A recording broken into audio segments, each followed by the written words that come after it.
Jadi di dalam ada rambut Nabi, ada jenggot Nabi, ada tempat minum, udang.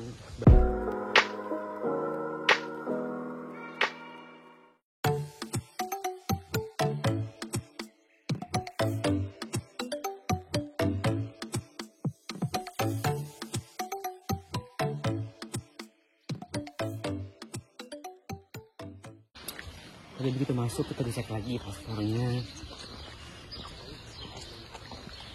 Terus ya seperti biasa X-ray dulu. Bagus banget di dalam.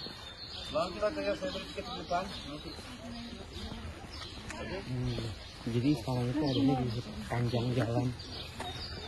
Pinggirnya tuh langsung laut gitu tuh, lihat ya. Tuh bagus.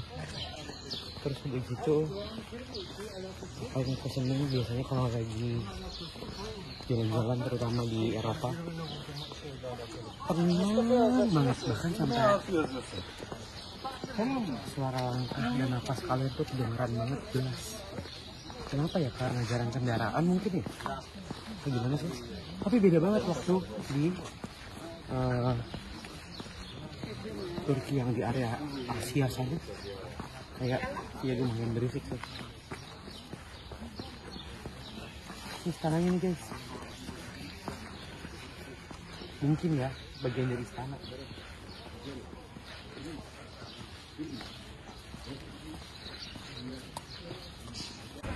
Inilah guys. Kalau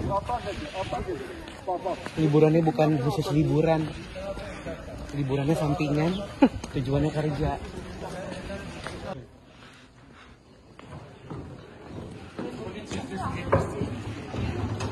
Iya ada. Wah nggak masak. Ini.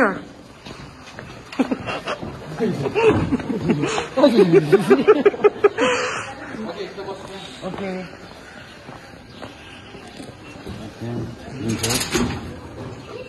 Oke mas.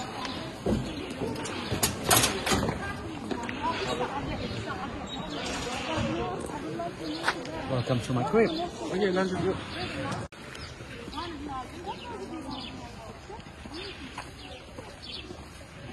Nih guys, nyarinya di yang ada sama aja. Ya, kalau panas-panasan gue ke pantai. Sabar. Kita nyari yang adem. Karena nggak pohon-pohon aja pada melindungi gue. Tuh, hadir pohon.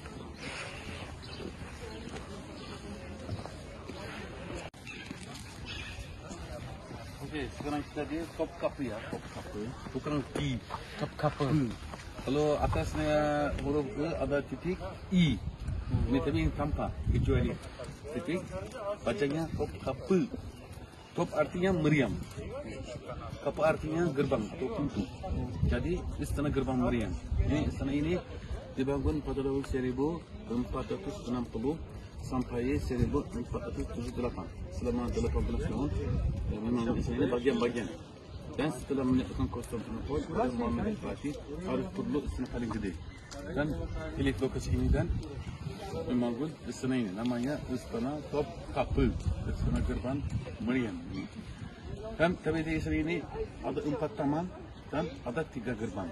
Gerbang yang pertama tadi ada X kan, namanya Babu Humayun. Babu Humayun artinya gerbang kesultanan. Terus setelah itu kita masuk pada taman yang pertama dan ini taman yang kedua. Ini umum. Yang tadi pintu ini Babus Sade, Babus Selam, gerbang kedatangan. Dan sebenarnya kita masuk ini gerbang ini namanya Babus Sade, gerbang kebahagiaan. Ini taman kedua. Dan ada apa di sini?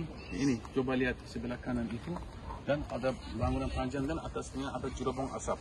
Ini dapur besar kesultanan. Mania setiap hari dimasak 60 macam makanan di sini untuk 5.000 tentara Sultan Usman di sini.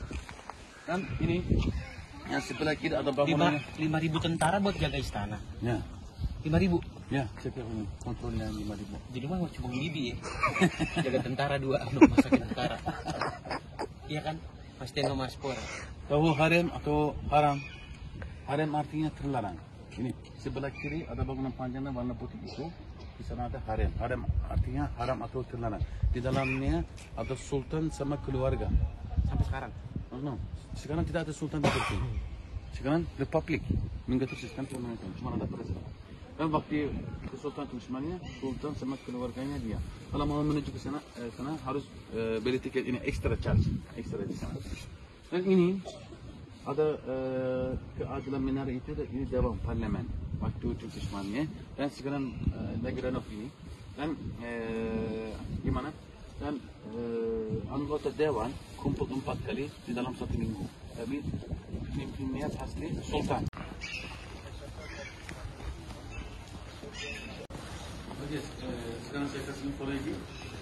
Waktu Sultanan Turki sebenarnya, waktu Idul Fitri, waktu Idul Adha, sebelum perang, setelah perang, setelah lahir anak laki-laki Sultan, ada upacara di taman ini.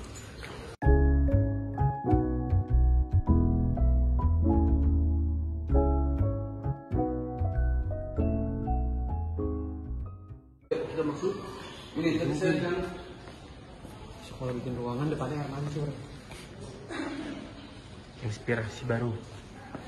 Nah, aku tuh kalau bangun rumah gini guys, ngeliat dari mana, ya nggak masih sama, tapi konsepnya gitu kan kecil.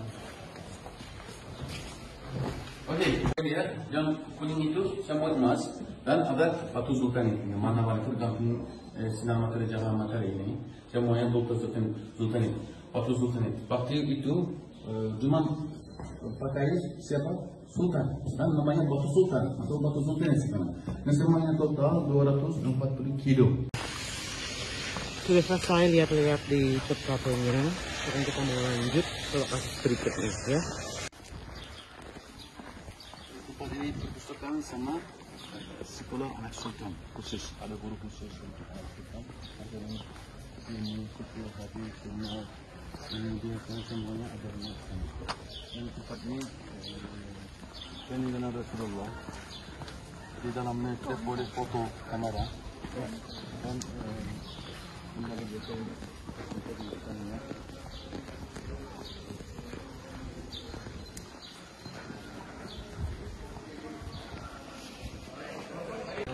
Jadi di dalam kita nggak boleh masuk kamera sampai sini dulu ya. Nanti kita lanjut ke pintu keluar.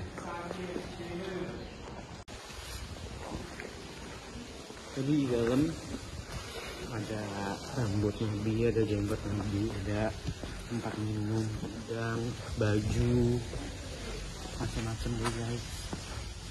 Nambah banyak banget ilmu. Dan aku pribadi sebenarnya di rumah tidak membatasi di keyakinan apapun. Segala hal baik yang bisa dipelajari dan dicontoh pasti akan aku lakukan buat kebaikan bersama.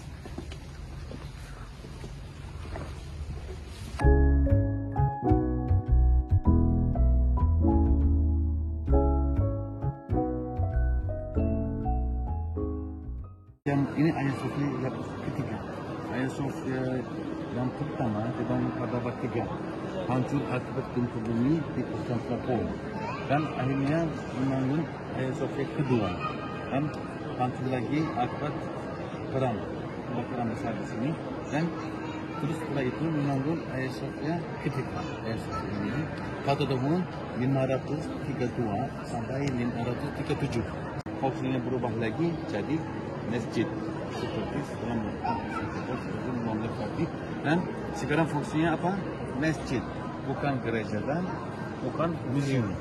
Dan tapi sekarang kita lihat objek yang saya lihat ya dari dua agama. Yang pertama kali waktu gereja. Dan coba lihat di sana ada kain putih ya. Iya. Dan belakangnya ada Bunda Maria, dan anaknya Nabi Isa, Nabi Yesus. Dan coba lihat di atas ada 4 pojok ya, bawahnya kupat itu. Ada gambar warna biru sama coklat. Dan ini gambarnya Jibril malaikat. Dan coba lihat sebelah kanan bisa lihat mukanya juga. Muka-mukanya yang 3 malaikat itu mulai kiamat. Akhir dunia dan mulai kiamat. Dan untuk ini seperti takayul dan untuk ini tutup sampai saat ini. Cuman ini bisa lihat mukanya.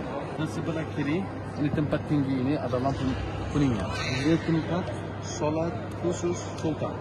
Sultan kalau datang sini sholat biasa. Ini tempat muezzin seperti kemarin. Muezzin, ini mihrab. Dan sebelah kanan ini ada perpustakaan ilmu fikih hadis sunnahnya di sana.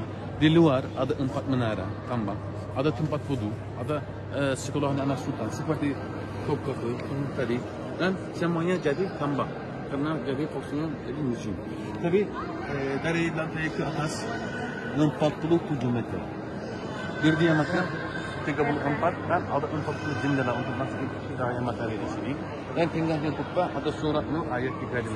Arti luas paling gede artinya simbol Konstantinopel. Berarti Konstantinopel adalah ibu kota dunia pikiran Romawi. Karena masing-masing khusus orang Romawi adalah orang sombong. Dan mereka Konstantinopel seperti mata dunia atau ibu kota dunia. Dan yang kecil-kecil itu berwarnai atau kerajaan lain. Dan waktu itu ini tempat maklukan Raja Romawi kalau jadi Raja baru seremoninya di sini. Dan tapi ada lagi waktu gereja orang Kristen kalau mau berdoa Allah menghadap ke mana?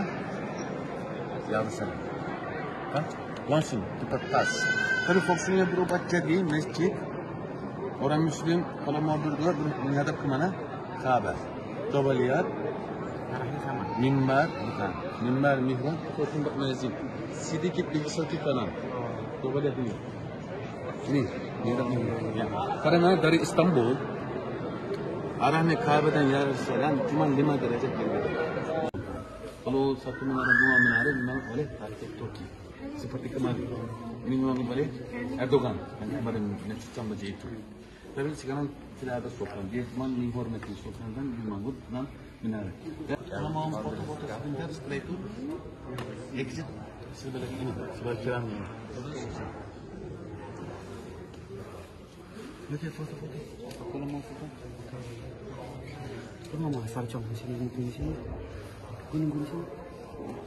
Tuh, tinggal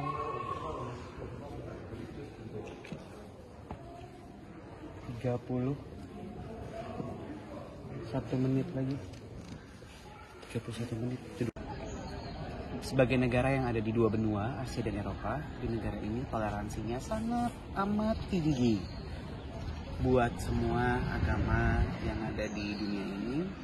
Bahkan di kota ini juga ada banyak sekali peninggalan sejarah buat umat Kristiani dan umat Muslim.